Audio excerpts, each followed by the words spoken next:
आपको मानना पड़ेगा। क्या शर्त है? आप वहां घूंघट नहीं खोले। तो जितना 16 श्रृंगार मैंने किया आपको भी 16 श्रृंगार करना पड़ेगा। बोले बोले ठीक है। और महाराज जी आप बात नहीं करेंगे हमसे, ये भी सुन लो। वहां तुम जाओ फिर थोड़ा सा कोई चर्चा नहीं, आवाज नहीं निकलनी चाहिए, बिल्कुल घूंघट पड़ा रहना चाहिए, मौन रहना, बोलना कुछ नहीं है। बोले बोले तू जो कहेगी हम मानेंगे। और तो नहीं है कोई शर्त? बोले हाँ है ना। अब क्या ऐसा वेश बना के चलना है कि कोई पहचान ना पाए कि आप भोलेनाथ हैं। क्या है इसमें? महाराज ये जो हमारी बड़ी बहन गंगा है ये तुम्हारी जटाओं है, फिर तो बहन जी को हटाना पड़ेगा थोड़ी देर के लिए। जितनी देर वहां रहेंगे तो ये जटा की गंगा नहीं रहेगी। दूसरा माथे में चंदा तो ये भी नहीं रहेगा। तीसरा हाथ में त्रिशूल नहीं रहेगा, डमरू नहीं रहेगी, गले में ये जो काला काला है ना ये भी नहीं रहेगा, बाघंबर नहीं रहेगा। आपको मेरे जैसा श्रृंगार करना पड़ेगा, मेरे जैसे कपड़े पहनना पड़ेंगे। शंकर बोले हम सब में तैयार, लेकिन चलेंगे क्या? दुनिया छूटे तो छूट जाए लेकिन मुरली वाला ना छूटे, जो कुछ छूट जाए। देखो शंकर कितने प्रेमी है भगवान के। दुनिया रूठे तो रूठ जाए, मेरा बंसी वाला ना रूठे। जिसे रूठना हो खूब रूठ जाओ, जिसे टूटना हो टूट जाए, लेकिन हमारा कृष्ण नहीं रूठना चाहिए।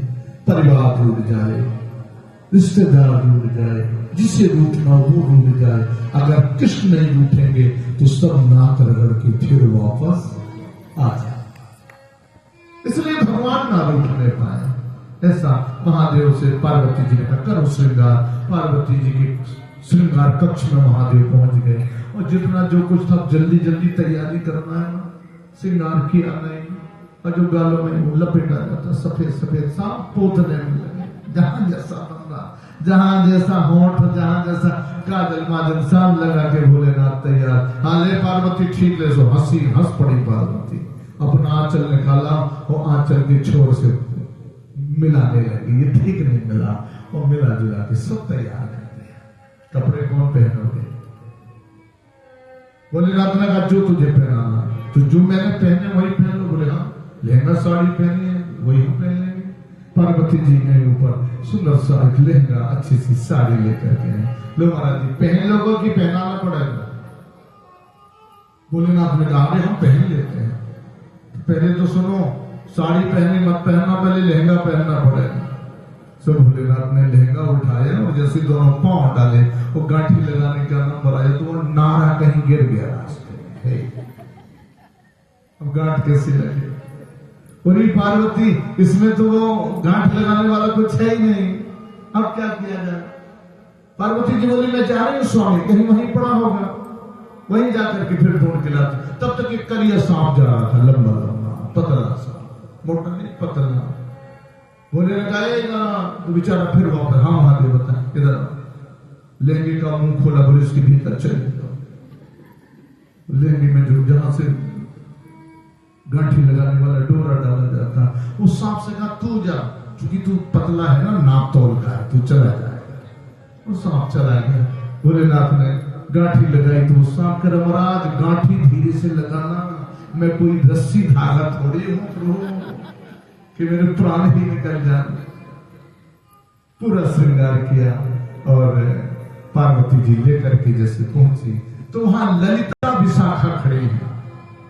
गेट पर ललिता विशाखा, चूंकि रास की नायिका है राधा रानी जी, रस की मुख्य नायिका है राधा रानी।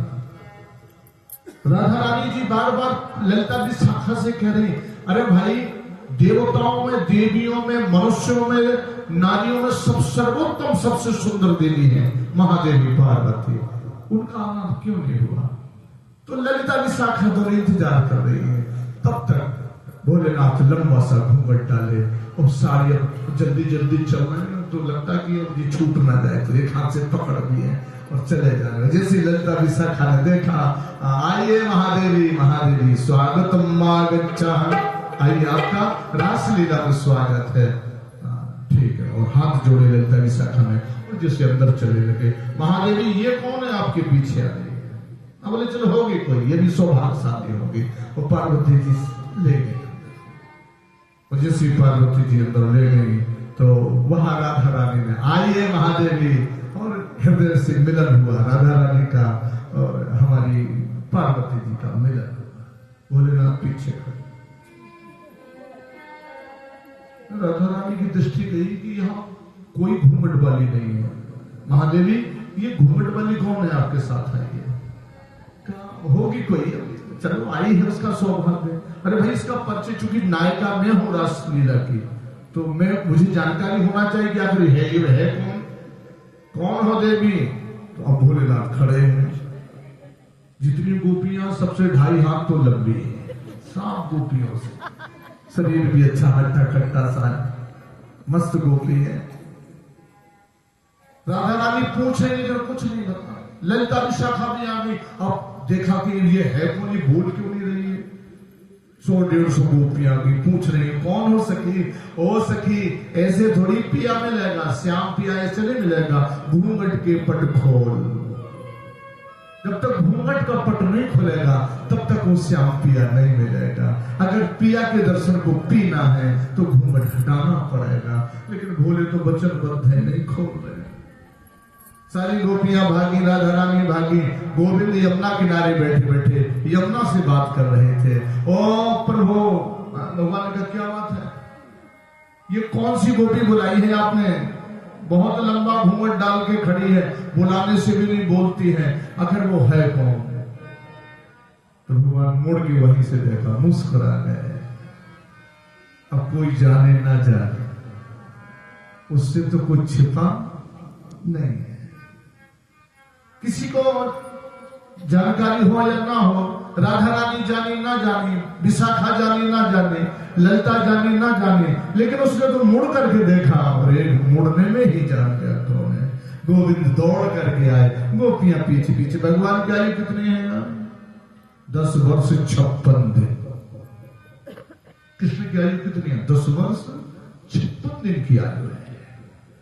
अब छोटा सा लाला है 10 वर्ष।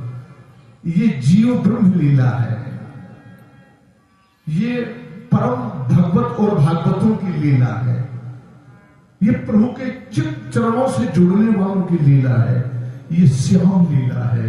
इसको कई लोगों ने कई प्रकार से इसकी व्याख्या कर डाली। ये जीव ब्रह्म की सकारात्मक लीला है, सुखदायी लीला है। और भगवान चूंकि 10 वर्ष की आयु है भगवान की, ये जीव ब्रह्म को जोड़ने वाली व्यवस्था है। तो भगवान पहुंचे और देखा तो भोलेनाथ बैठ गए। सब महादेव से पूछते हैं हमारे गोविंद, देवी कहां से आई हो? हम नहीं बता रहे। कहां से आई हो बताओ जल्दी, अपना परिचय बताओ। ब्रह्मलोक से आई। अब भगवान के शब्द कान में जा रहे हैं तो भोलेनाथ हाँ बोल, एकदम से निकल पड़ा। हाँ। शिवलोक से तो नहीं आई हो? हाँ शिवलोक से। हाँ, तो अब सब गोपियां बोली ये गोपी नहीं हो सकती, इसकी आवाज बड़ी मोटी है। नर और नारी की आवाज में अंतर है। नारी की आवाज सुरीली या पतली होती है, ये तो मोटी आवाज है। ये नारी नहीं, हमें लगता कुछ दाल में काला है। वो काला सब जानता है कि कहां कहां काला है। वो नंद का लाला सब जानता है कि कहां काला है, कहां घोटाला है, सब जानता है।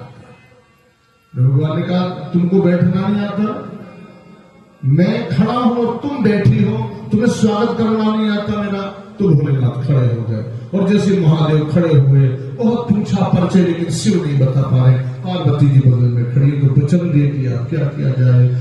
तो जो भोलेनाथ के कमर में जो सांप बंधा हुआ, सांप, उसकी नजर मोर पंख पर पड़ गई। जो मुकुट में था मोर पंख, वो सांप मोर पंख से बहुत डरता है। जिस घर में मोर पंख लगा हुआ सांप नहीं रह सकता, भाग जाता है। तो जैसे ही नजर पड़ी तो सर्व पहचान गया कि मोर का पंखधारी है, गरुड़ पर बैठने वाले। ये तो कहीं गरुड़ यही होगा, तो गरुड़ की हमारी दुश्मनी पुरानी है, तो निश्चित गरुड़ होगा। और ये मोर पंख का मुकुट है। उसने सोचा एक काम करो, धीरे से यहां से निकलो। जब तक इनका परिचय चलेगा, जब तक इनकी जानकारी होगी, तब तक कुछ होगा, तब तक अपने प्राण बचाओ। तो जितनी भोलेनाथ ने गांठ लगाई थी रगड़ रगड़ के, वो धीरे धीरे से उस सांप ने खोलना शुरू किया। और जैसी पहली गांठ खुली, दूसरी ढीली हुई, फिर वो भी खुली, फिर तीसरी ढीली हुई, फिर वो भी खुली। वो सांप भागा भगवान के चरणों को छूता हुआ, तो वो लहंगा धड़ाम से नीचे लहंगा नीचे गिरा। भगवान बोले गोपी नहीं गोपाल लग रहा, और अपना पीतांबर भगवान की कमर में लपेट दिया। वो पीतांबर फिर कृष्ण का पीतांबर कोई नहीं छू सकता, कोई पहन नहीं सकता, लेकिन हमारे कृष्ण ने वो अपना पीतांबर और भोलेनाथ के दोनों हाथ पकड़ के ठुमकने लगे। महादेव को अपने साथ नृत्य करने लगे, नचाने लगे। भगवान इसलिए नचा रहे हैं कि भगवान जिसको नचा देते हैं ना अपने हाथ से, फिर माया कभी उसके पास नहीं आती। ऐसे तो सबको नचाने वाला है, सब ही नचावत राम गोसाई। हम नाचते हैं माया के द्वारा, लेकिन वो नचा दे अपने हाथ से तो माया तो दूर खड़ी हो जाती। शंकर नाचे, कृष्ण नाचे, और जब गोपियां जब ये नाच रहे हैं तो पार्वती भी ठुमका मारने लगे, विशाखा भी, ललिता, जितनी गोपियां सब मटकने लगे। कृष्ण नाचे, शंकर नाचे, नाचे गोपी जन। आज सखी मन बन गयो मेरो पावन वृंदावन। नाचे नाचे नाचे नाचे